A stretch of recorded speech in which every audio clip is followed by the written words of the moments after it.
Welcome to Sleepy Clinical Psychology, where we will relax, unwind, learn about psychology, and maybe fall asleep. This episode will talk about relaxation and mindfulness. This episode is narrated to you by Dr. Tomislav Zbozinek, licensed clinical psychologist, Associate Director of UCLA's Anxiety and Depression Research Center, and founder and director of Anxiety and Depression Treatment Specialists, a psychology private practice. Introduction. Stress is an inescapable feature of human life. The physiological systems that generate the stress response evolved to protect us from acute physical dangers. They are exquisitely well designed for the kinds of threats our ancestors encountered: the sudden predator, the rival tribe, the failed harvest. They are considerably less well suited to the chronic, psychological, and often ambiguous stressors of modern life, such as the relentless pressure of work, the low-grade anxiety of financial uncertainty, and the cumulative weight of interpersonal conflict and social comparison. When the stress response is chronically activated by threats that cannot be resolved through fight or flight, the physiological machinery of survival becomes a source of suffering, producing anxiety, insomnia, muscle tension, cardiovascular strain, immune dysregulation, and a pervasive sense of being overwhelmed and tired. Relaxation techniques are among the most widely taught and empirically supported tools available for interrupting the chronic stress response and restoring physiological and psychological serenity. Relaxation skills do not eliminate the stressful event.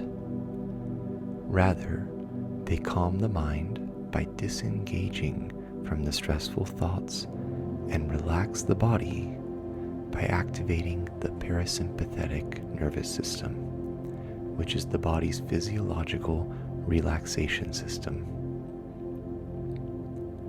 Among the many relaxation approaches that have been developed and studied, 3 stand out for the breadth of their evidence base, the depth of their theoretical grounding, and the practical accessibility of their application. These techniques are mindfulness, diaphragmatic breathing, and progressive muscle relaxation. This episode provides a comprehensive discussion of all 3 techniques. It examines the theoretical and neurobiological foundations of each approach, the mechanisms through which each produces its effects, and the practical protocols through which each is taught and practiced. Particular attention is given to diaphragmatic breathing, whose effects on parasympathetic nervous system activity and heart rate variability represent one of the clearest and most instructive examples in all of psychophysiology of how a deliberately adopted behavioral practice can directly modify autonomic nervous system function. In other words, diaphragmatic breathing biologically helps calm people down. The episode concludes by considering how these 3 techniques complement one another and how they are best integrated into clinical and personal practice. The physiology of stress, what relaxation techniques are responding to. To understand how relaxation techniques work, it is necessary first to understand the system they are designed to counteract. The human nervous system is comprised of two major branches, the central nervous system and the peripheral nervous system. Within the peripheral nervous system branch is the autonomic nervous system, which itself has two components, the sympathetic nervous system and the parasympathetic nervous system. These two interacting components are the primary branches of interest in this episode. The human stress response is orchestrated by these two interacting systems. The sympathetic nervous system is the body's stress response, which activates in response to perceived threat with a rapid whole body mobilization.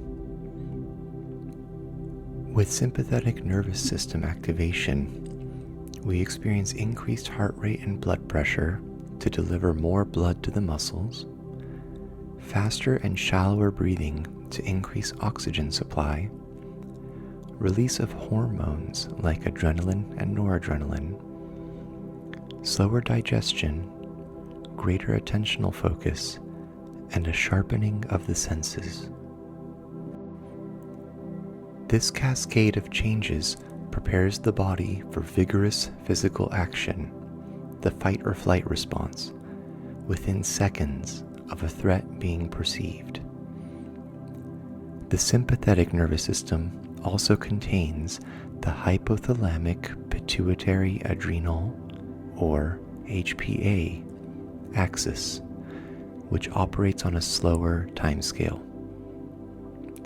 The hypothalamus releases corticotropin-releasing hormone, which triggers the anterior pituitary to release adrenocorticotropic hormone, which in turn stimulates the adrenal cortex to release cortisol. Cortisol sustains the stress response over a longer period of time by mobilizing energy stores, suppressing immune function, and modulating mood and cognition. While acute cortisol release is adaptive, chronically elevated cortisol is associated with a wide range of adverse health outcomes, including impaired memory, increased inflammatory markers, disrupted sleep, weight gain, and vulnerability to anxiety and depression. The counterpart to the sympathetic stress response is the parasympathetic nervous system, sometimes called the rest and digest system, or something that I personally call the poop and regroup system. Parasympathetic activation slows the heart rate, increases heart rate variability, deepens and regularizes breathing, stimulates digestion, reduces blood pressure, and promotes a subjective sense of calm and safety. The primary vehicle of parasympathetic influence on the heart and many other organs is the vagus nerve, the 10th cranial nerve which descends from the brainstem to innervate the heart, lungs, diaphragm, and gastrointestinal tract. Vagal tone, the degree of tonic parasympathetic influence exerted through the vagus nerve, is a key index of autonomic regulation and a central target of all three relaxation techniques discussed in this episode. In sum, if the human body were metaphorically a car, activating the sympathetic nervous system would be like pressing on the gas pedal, activating the components that propel movement and action. Conversely, activating the parasympathetic nervous system would be like pressing on the brakes, deactivating and slowing the body to support relaxation and recovery. Diaphragmatic breathing. Of the three techniques examined in this episode, diaphragmatic breathing offers perhaps the most direct and mechanistically transparent pathway from behavioral practice to physiological change. It is a technique whose rationale can be explained clearly, whose effects can be measured objectively, and whose practice requires no special equipment or setting. It is also, for these reasons, one of the most clinically versatile tools available, applicable across the full range of anxiety and stress-related presentations, and easily integrated into daily life outside formal therapeutic contexts.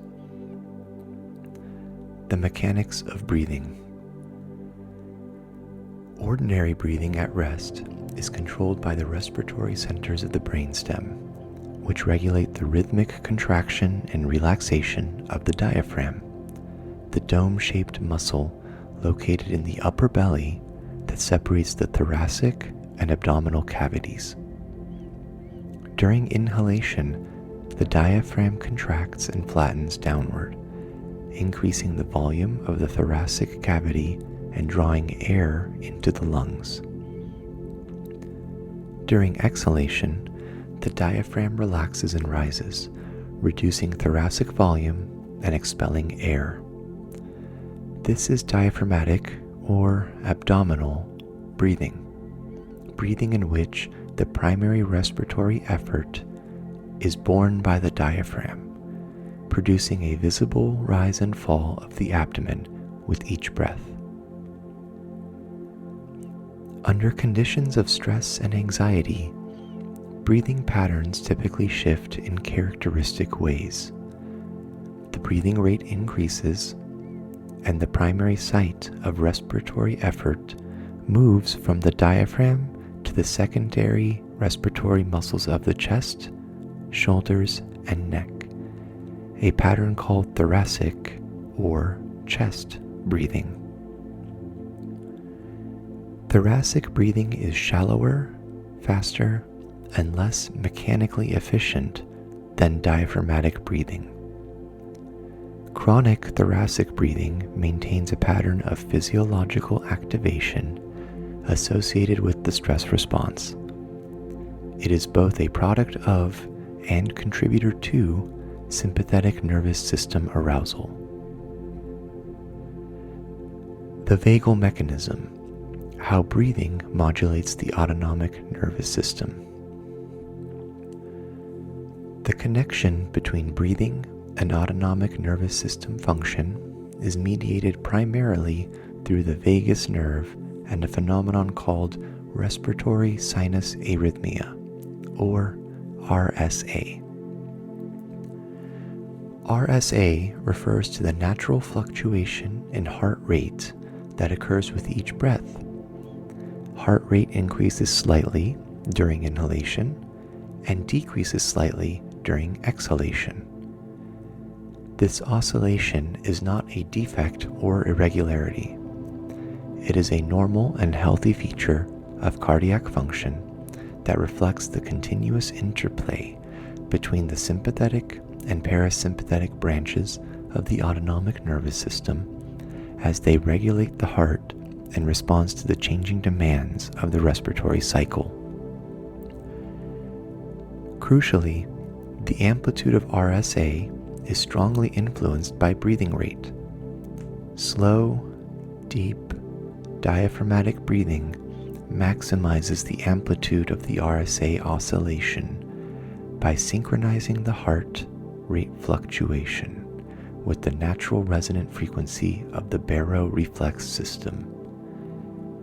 At this breathing rate, the heart rate increase during inhalation and decrease during exhalation are at their peak amplitude, and the two oscillations come into a state of constructive resonance that powerfully amplifies vagal outflow to the heart and produces a measurable increase in parasympathetic nervous system activity.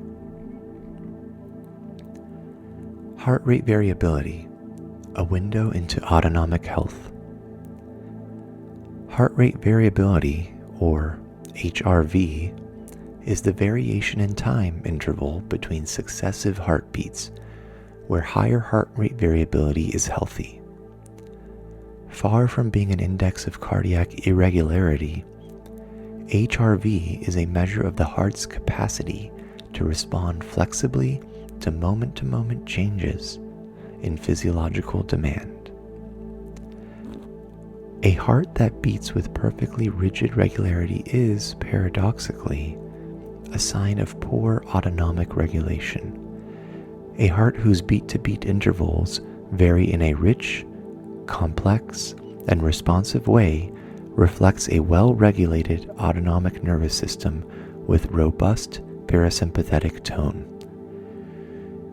High HRV is associated with a wide range of positive health indicators, such as greater cardiovascular fitness, better cognitive flexibility and executive function, more effective emotion regulation, lower levels of anxiety and depression, and greater resilience under stress. Low HRV, conversely, is associated with cardiovascular disease, diabetes, chronic anxiety, depression, and increased all-cause mortality. HRV is not merely a cardiac measure. It is increasingly understood to be an index of the overall integrative capacity of the nervous system, of its ability to coordinate regulatory responses across physiological, cognitive, and emotional domains. The HRV frequency spectrum is typically divided into high frequency, or HF, and low frequency, or LF, components. The high frequency component, centered on the frequency of normal breathing, approximately 0.15 to 0.4 Hertz, reflects respiratory sinus arrhythmia and is considered a relatively pure measure of vaguely mediated parasympathetic activity. In other words, high HF-HRV is a good measure of the relaxation response. HRV biofeedback, a technique in which individuals learn to practice resonance frequency breathing while observing real-time displays of their HRV, has been studied extensively as a therapeutic intervention for anxiety, depression, post-traumatic stress disorder, and a range of physical health conditions. Meta-analytic reviews have consistently found that HRV biofeedback produces significant reductions in self-reported stress, anxiety, and depression, as well as measurable increases in resting HRV that persist beyond the training period. These durable increases in resting HRV reflect genuine neuroplastic changes in autonomic regulation, evidence that the regular practice of diaphragmatic breathing does not merely produce transient relaxation, but truly retrains the autonomic nervous system toward greater sympathetic tone and regulatory flexibility. The practice of diaphragmatic breathing.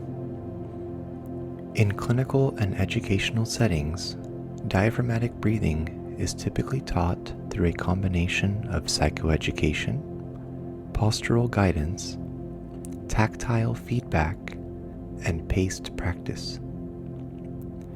The patient is first helped to identify their habitual breathing pattern by placing one hand on the chest and one on the upper abdomen, and observing which hand moves more during resting breathing. Those who habitually breathe thoracically will notice more movement in the chest hand. The goal is to shift the primary movement to the abdominal hand, reflecting diaphragmatic breathing. This abdominal hand should be placed so that the left hand's pinky finger is 1 or 2 inches above the belly button. The patient is guided to inhale slowly and deeply, allowing the abdomen to rise and expand as the diaphragm descends, while keeping the chest relatively still. The exhalation is slow and complete, typically longer than the inhalation, since prolonging the exhalation relative to the inhalation amplifies the vaguely mediated deceleration of heart rate and maximizes the parasympathetic effect. The patient is encouraged to allow the breath to feel effortless and unforced, the hallmark of genuine diaphragmatic engagement rather than deliberate abdominal pushing. While breathing using the diaphragm, it is also important to calm the mind. One effective way to calm the mind is to bring one's attention to the breath. This means releasing any thoughts that existed prior to diaphragmatic breathing, especially if those thoughts caused anxiety, stress, depression, anger, jealousy, or any other unpleasant emotion. By breathing using the diaphragm, the body will physically calm down.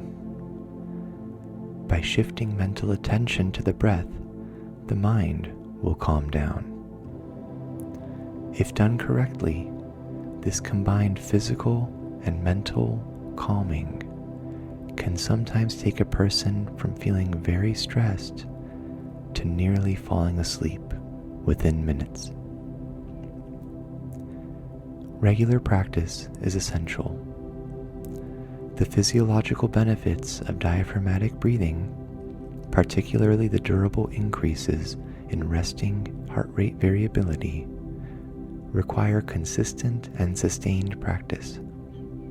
Typically daily practice of 10 minutes over several days or weeks.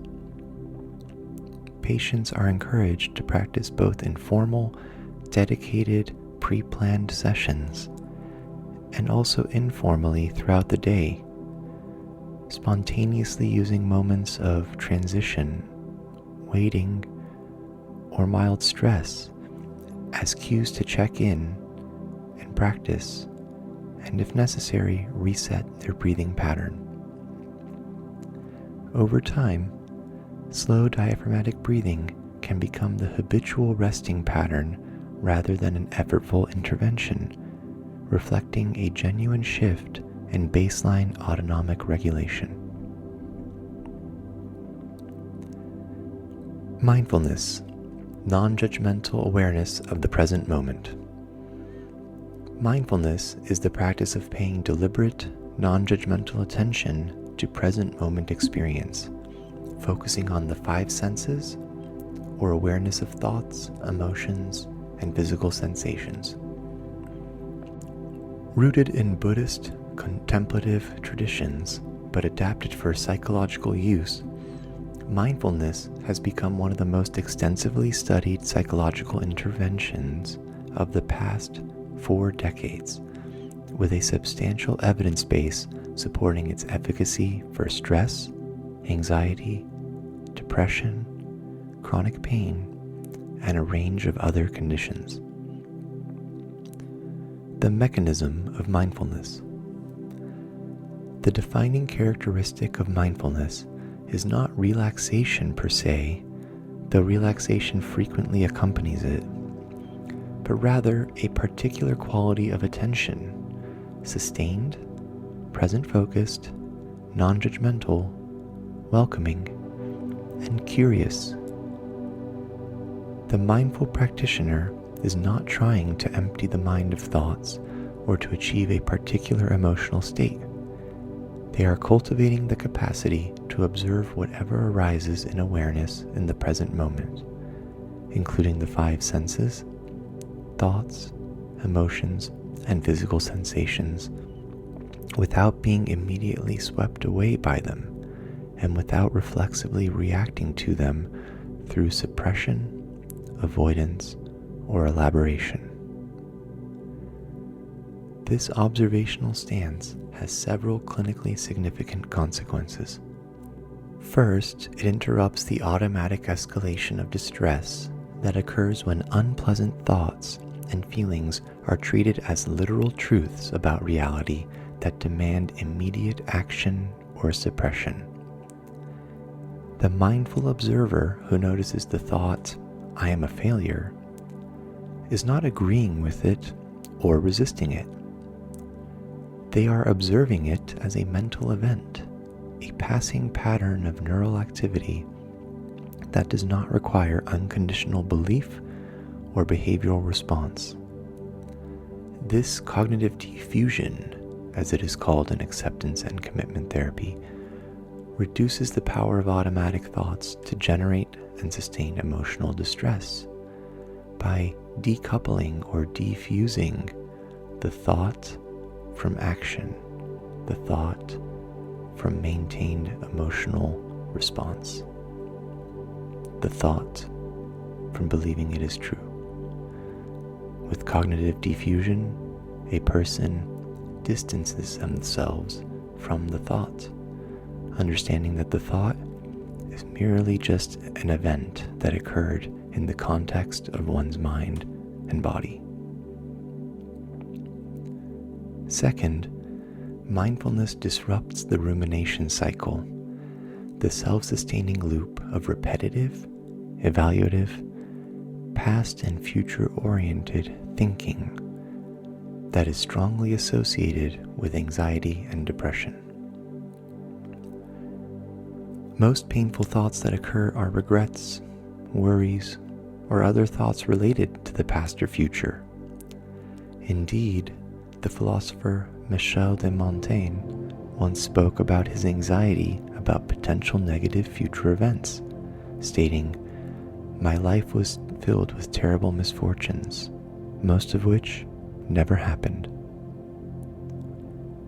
Ruminative thinking is fundamentally incompatible with present moment awareness, which occurs when attention is genuinely anchored in the immediate sensory texture of experience, the feel of the breath, the sound in the room, the physical sensations in the body. There is no attentional bandwidth remaining for the cognitive recycling or stories related to worry, regrets, or other unpleasant emotions. Mindfulness practice thus provides a direct and trainable alternative to rumination that does not require the suppression of thoughts, but simply offers the mind somewhere else and something more concrete to rest upon, the present moment. Core mindfulness practices. The foundational mindfulness practice in most clinical protocols is mindfulness of breathing. The individual sits comfortably, closes their eyes or adopts a soft downward gaze, and directs attention to the physical sensations of breathing, the rise and fall of the abdomen, the flow of air through the nostrils, the temperature of the air, where they physically feel the air while breathing, and the slight pause between inhalation and exhalation. The instruction is not to control or change the breath in any way, but simply to observe it with interest and without judgment. Inevitably and repeatedly, the attention wanders to a thought, a sound, a physical sensation, a plan, a memory, to somewhere unintended. The practice is not to prevent this wandering, but to notice when it has occurred and, without self-criticism or judgment, gently redirect attention back to the breath.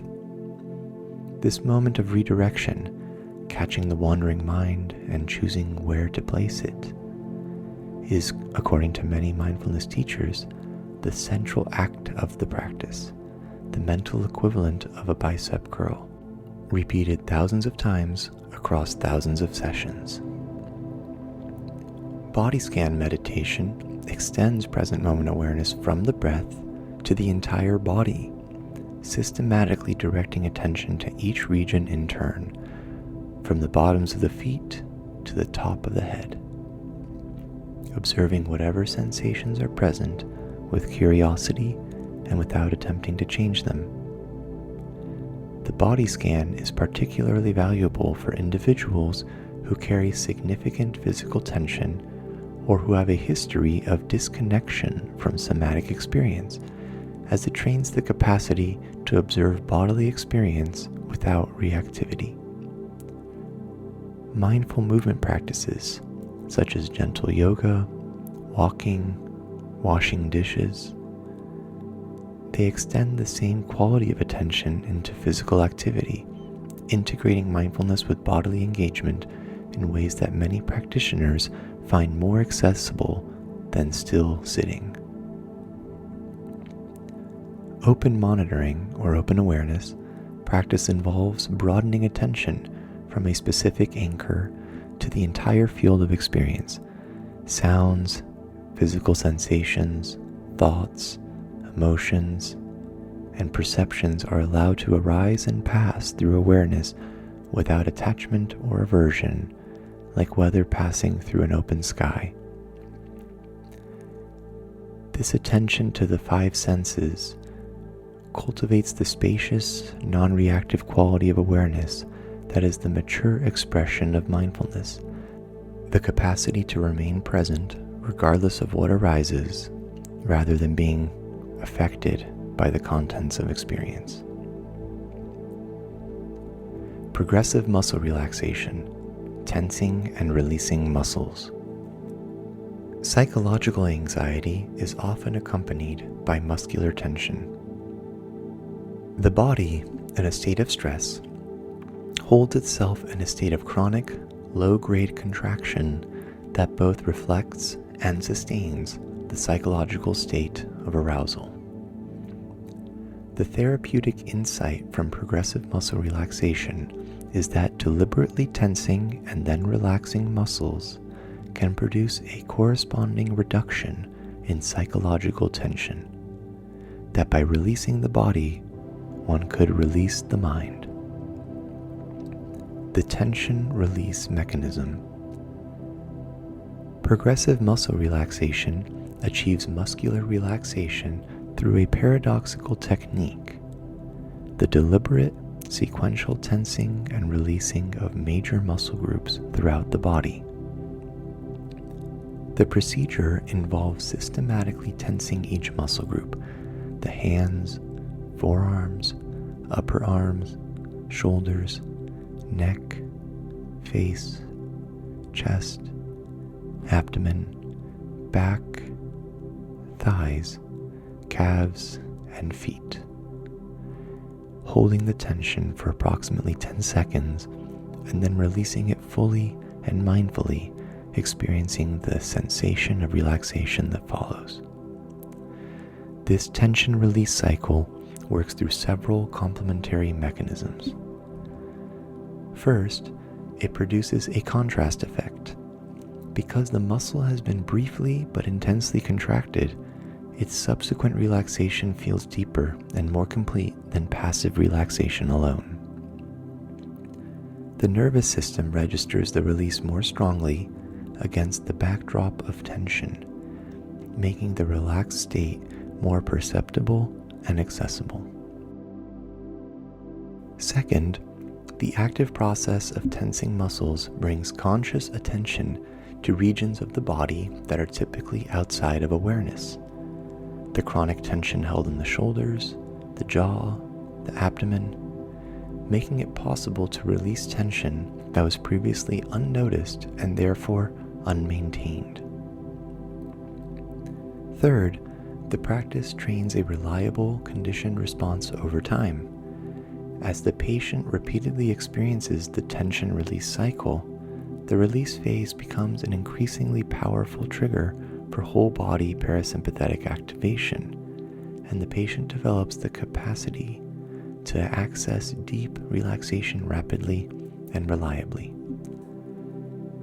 Progressive muscle relaxation has been found to reduce both trait and state anxiety, to improve sleep quality in individuals with insomnia, to reduce symptoms of tension headaches and musculoskeletal pain, and to improve mood in individuals with depression.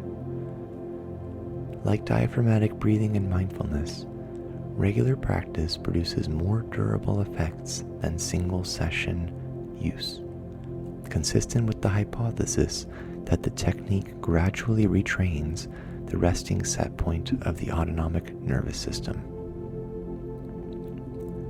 The practice of progressive muscle relaxation. A standard progressive muscle relaxation session typically lasts 20 to 25 minutes and proceeds systematically through all major muscle groups in sequence. The patient is guided to adopt a comfortable position, typically sitting in a well-supported chair, and to close their eyes. A slow, deliberate pace is essential. Each muscle group is tensed for 10 seconds, released fully, and attended to for 20 to 30 seconds before proceeding to the next group. The patient is guided to notice the contrast between tension and relaxation, to allow the relaxation to deepen with each exhalation, and to avoid straining or producing pain during the tension phase. The goal is noticeable muscular engagement, not maximal effort. As patients become more practiced, the protocol can be abbreviated by combining muscle groups and eventually by using relaxation by recall, deliberately recalling the felt sense of deep muscular relaxation without the preceding tension phase, producing relaxation through mental recall rather than the physical procedure. This abbreviated form can be deployed rapidly in everyday situations, making progressive muscle relaxation a practical tool not only in formal practice sessions, but in the moments of acute stress and tension that arise throughout the day. The cultivation of this capacity to access relaxation reliably and rapidly on demand is one of the most clinically valuable outcomes of sustained progressive muscle relaxation practice. Integration: how the three techniques complement each other. Mindfulness, diaphragmatic breathing, and progressive muscle relaxation target the stress response through overlapping but distinct mechanisms, and they are most powerful when understood as complementary components of a comprehensive approach to relaxation rather than as mutually exclusive alternatives. Diaphragmatic breathing works primarily through the vagal baroreceptor pathway, directly modulating autonomic nervous system balance at the level of the brainstem and producing a rapid, measurable change in HRV and parasympathetic tone. Diaphragmatic breathing is the most physiologically immediate of the three techniques and is particularly suited to acute stress management, to the moments when the physiological alarm is already activated and rapid, and direct intervention is needed. Progressive muscle relaxation works primarily through the musculoskeletal system, reducing the chronic physical tension that both reflects and sustains psychological stress, and produces secondary autonomic relaxation through the release of that tension. It is particularly valuable for individuals whose stress response is strongly expressed somatically, who carry their anxiety or depression in the body as muscular tightness, postural restriction, or physical exhaustion, and for those who find purely cognitive or attentional practices difficult to engage with initially. The concrete, physical focus of progressive muscle relaxation provides an accessible entry point into the practice of deliberate relaxation for those who are new to it. Mindfulness operates at a higher level of cognitive and attentional organization, training the metacognitive capacity to observe the contents of experience, including thoughts, emotions, physical sensations generated by the stress response, as well as the five senses, without automatic reactivity. Where diaphragmatic breathing and progressive muscle relaxation primarily target the physiological expression of stress, mindfulness targets the cognitive and attentional processes that generate and sustain it. It is the most cognitively demanding of the three practices and the one whose benefits are most broad and generalizable. The capacity for present moment, non-reactive awareness is relevant not only to the management of acute stress, but to every domain of psychological functioning. Indeed, the combination of diaphragmatic breathing and mindfulness is particularly helpful. If the mind is in the present moment through mindfulness, such as paying attention to the breath, and the body is engaging in diaphragmatic breathing, this can quite profoundly increase relaxation of both the mind and body within a few minutes. Conclusion. Relaxation is not the absence of stress, but rather the active cultivation of its physiological and psychological counterpart.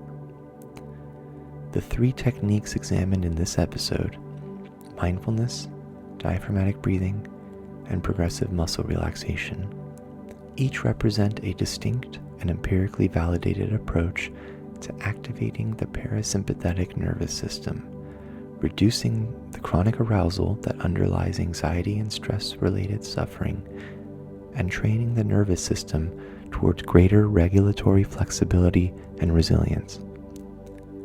By relaxing both the body and the mind, individuals can recover quickly from stress, anxiety, anger, or a variety of other activating emotions.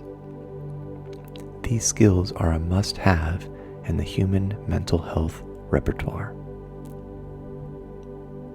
This has been Sleepy Clinical Psychology, narrated to you by Dr. Tomislav Zbozinek. If you stayed awake, then I hope you both learned something helpful and feel relaxed.